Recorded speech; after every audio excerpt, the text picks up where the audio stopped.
ప్రభునందు ప్రియులకు క్రీస్తు యేసు వారి నామములో శుభములు తెలియజేస్తున్నాం. ఈ దినం హెబ్రోన్ క్యాలెండర్ వాగ్దానము.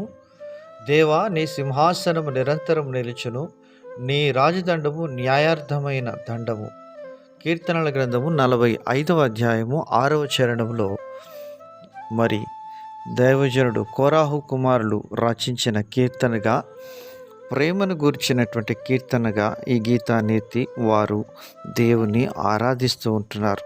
ప్రియమైనటువంటి దైవ జనాంగమా, దేవుని యొక్క సన్నిధిలో దైవజనులు మరి కోరాహు కుమారులు రాస్తున్నటువంటి ఈ కీర్తనలో దేవా, నీ సింహాసనము అని మాట్లాడుతున్నారు. దేవుని వాక్యంలో రాయబడి ఉంది, ఆకాశము నా సింహాసనము, భూమి నా పాదపీఠము అని ప్రభు సెలవిస్తున్నాడు.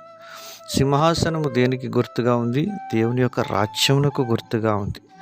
మన యొక్క జీవితంలో దేవుని యొక్క రాజ్యమును, నీతిని మొట్టమొదట మనం వెతికినప్పుడు అవన్నీ దేవుడు మీకు అనుగ్రహిస్తానని ప్రభు సెలవిస్తున్నాడు.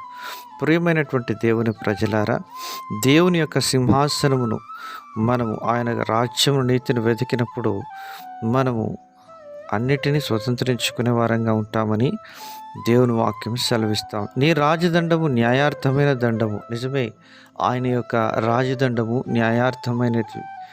సొలొమోను రాజు దేవుని యొక్క జ్ఞానమును కోరుకున్నప్పుడు ఆయన యొక్క జ్ఞానాన్ని అనుసరించి మరి వేశ్యలైనటువంటి 2 స్త్రీలు తన యుద్ధకు తీసుకొని రాబడినప్పుడు కుమారుని గురించినటువంటి వివాదంలో దేవుని యొక్క రాజదండము సొలొమోను ద్వారా ఎంతో న్యాయార్థమైనటువంటి తీర్పును తీర్చినట్లుగా మనం చూస్తూ ఉంటున్నాం.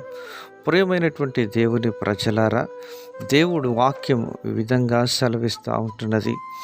దేవుని వాక్యంలో మనం గమనించినప్పుడు మరి 93వ కీర్తన 2వ వచనంలో, పురాతన కాలం నుండి నీ సింహాసనము స్థిరమాయను, సదాకాలం ఉన్నవాడవు నీవే అని దేవుని వాక్యము ఖచ్చితంగా సెలవిస్తూ ఉంటుంది. 110వ అధ్యాయం కీర్తనల గ్రంథం 2వ చరణంలో, యెహోవా, నీవు పరిపాలనా దండము సియోనులో నుండి సాగజేయుచున్నావు, నీ శత్రువుల మధ్యను నీవు పరిపాలన చేయుము అని కీర్తనకారుడు దావీదు మాట్లాడుతున్నాడు. ప్రియమైనటువంటి దేవుని ప్రజలారా, దేవుడు ఈరోజు నీ పక్షంగా కూడా న్యాయం చేయాలని ఇష్టపడుతున్నాడు. ఒకవేళ అన్యాయంగా, అక్రమంగా నీ జీవితంలో శత్రువు చొరబడి ఎన్నో రకాలుగా నిన్ను కృంగజేస్తున్న ఈ తరుణంలో ఆయనను స్తుతించి ఆరాధించబద్ధుడవైంటున్నావు. అలాగ చేసినప్పుడు దేవుడు నీ పక్షంగా న్యాయం చేయడానికి సిద్ధంగా ఉంటున్నాడు. ప్రభువు నిన్ను